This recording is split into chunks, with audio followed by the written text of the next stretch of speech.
afternoon. My name is Heather Mahan, and today's topic is getting to know the skin you're in. The skin is our largest organ of the human body, and it carries out the workload to prove it. Today we're going to explore some of the factors that go into creating healthy skin, as also in addition to all the different roles that it plays. According to informedhealth.org, our skin can make up 16% of our body weight, and that can be anywhere between 7.5 to 22 pounds, depending on the size of the individual.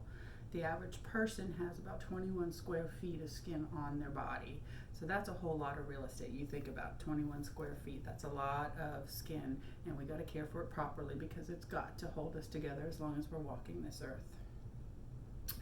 I've spent the past 10 years as a holistic skin therapist, and in that time I've had the opportunity to really study the skin, work with a lot of different skin conditions, and really my primary focus in my practice is helping my clients with compromised skin understand how to care for it, as well as ultimately getting to the point to where they love the skin they're in. What I've found in my role is that the way the skin looks and appears has a direct correlation on how a person perceives themselves and the way they communicate and they interact with the rest of the world. So our skin has a huge impact on our overall wellness, not just physically, but also emotionally as well. In order to understand the connections between the skin and our overall health and wellness, we're going to discuss the important roles, and some of those roles aren't just physical barrier on the outside protection, but also the many things that it does on the inside. On the inside, our skin is regulating our body temperature, it's producing hormones, it is creating vitamin D, and it's also our sensory, our exposure to sensory of what's going on in the world around us. The first thing that we'll discuss will be exactly how the skin is our first line of defense and that barrier. And the skin is comprised of 3 different layers, and each layer has a different function, and we'll get into that a little bit deeper in a moment. But when you think about all the things that the skin does, that first line of defense and that first aspect of the skin, you think about it as being in that protective layer. And what it's doing is it's protecting our body from trauma and physical injury, as well as creating insulation for our organs and our bones and our joints. The second thing that it does is it's providing that protective barrier to keeping the good stuff in, all of our healthy fluids and nutrients and blood, but it's also keeping the bad stuff out. So when I talk about the bad stuff, I'm talking about germs, pathogens, too much exposure to UV rays, and extreme temperatures. So the skin provides that barrier for keeping those kind of things out. And then the third thing that the skin does that we probably don't think about very often is it houses all of our sensory nerves, and that's how we interact and we know what's going on in our world around us and how our body can respond to it. So now that we know a little bit about what the skin does, we'll talk about how the different layers impact those functions. The outermost layer is the epidermis, and it's comprised mainly of compressed, really tightly woven keratinized keratin cells. And so what they do is they create like a tight woven seal with the lipid barrier, and that's going to keep water out and keep nutrients in. So certain things can travel in between, but it's creating this kind of like a shield against a lot of the things in the outside world. On top of those keratin cells, which are kind of create like I said, that barrier, that moisture barrier, the epidermis also houses melanocytes, and that's where our skin color comes from. So our skin has 2 things that it can do when it feels threatened, and one is to produce color, which is in the form of melanin, and the other one is to produce sebum if it's feeling like it's dry or exposed. So all of those cells are in that epidermis, and that's how that protective barrier is created. Pardon me, I'm going to take a drink of water real quick. In addition to the melanocytes, there's also Langerhans cells in our epidermis, and those are kind of the fighter cells. They're the ones that protect the epidermis from pathogens. So whenever they were exposed to germs or different things that could be threatened to their body, the Langerhans cells kind of carry them away to the lymphatic system and let them get flushed through, so that keeping that skin healthy. And then the other cells that are comprised within the epidermis are specialized nerve cells, which are called Merkel cells, and they help us be able to sense pressure and touch. So they're very important so that we know that keeps us from getting bruised or getting injured. So when we know something's too tight, we know to kind of loosen it up, kind of thing. That's what those pressure cells do. So after the epidermis, really tightly connected to that is the middle layer, and that's the dermis, or they also refer to it as the true skin. That's where blood vessels, nerves, collagen, really tight-knit collagen is that tissue that makes our skin kind of plump and pliable.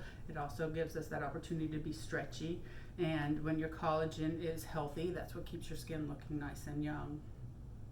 And then below that is the subcutis layer, and it's deeper. It's also composed of blood vessels and nutrients that carry nutrients in and out of the body into different organs, but it also contains a fatty layer, and that fatty layer works as insulation and protection and kind of a shock absorber and all the things that we come into contact with in our day-to-day life. With those fat cells also, they produce hormones which regulate a lot of our body systems. But in addition to that, that's where vitamin D is created. So you've always heard that's a big hot topic right now out there, and as far as our Western culture, everybody's vitamin D deficient because we don't get enough healthy sun exposure. And when you're exposed to the sun at healthy doses where it doesn't burn the skin, vitamin D is produced by those fat cells, and we need that vitamin D to fuel bone production and a lot of other functions within the body. So that lower level does more than just create that cushion and that insulin. There's a lot of stuff going on in there. The skin also responds to hot and cold and pain. All those different sensory responses are composed within the skin. So now that we know a little bit more about the layers, we're going to talk about what it takes to keep the skin good and healthy. There's a few things to keep in mind. Our skin kind of tells a story as to what's going on inside and what kind of lifestyle we live.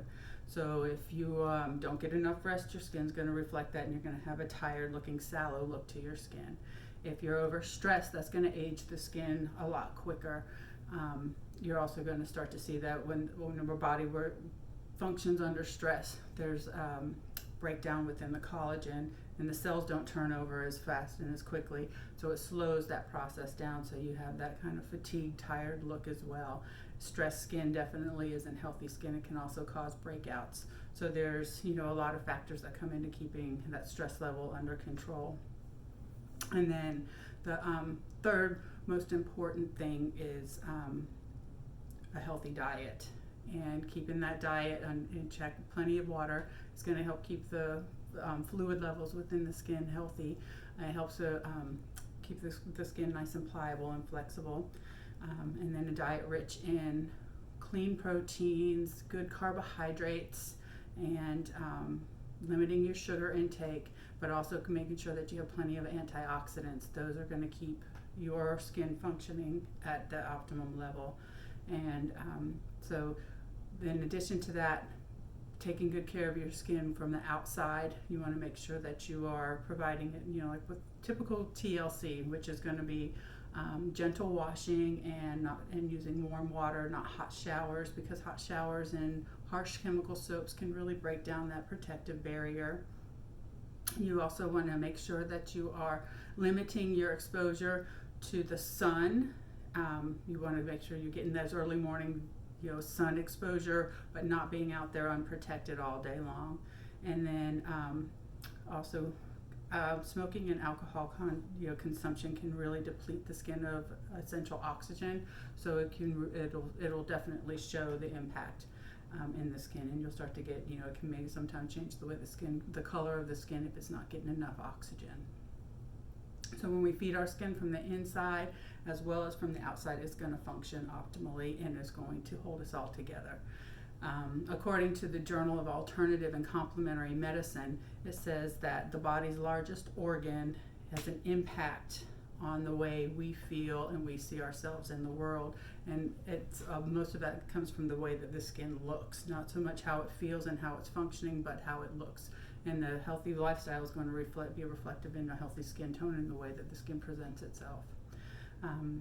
So to wrap everything up, we'll kind of go through what we discussed and what we touched on. We had an opportunity to kind of talk about all the different functions that the skin does, and then we touched on the little details about each particular layer and how it does what it does and why it's so important. And then lastly, we got to speak about how to care for the skin. So when we know better, we do better. We take good care of our skin that way. The bottom line is the skin is vital to our physical existence. Our human life is a very physical experience, and we could not do it without our skin. So I'd like to thank you all for taking this time, and I'd like to thank my audience for participating and listening. Thank you, guys.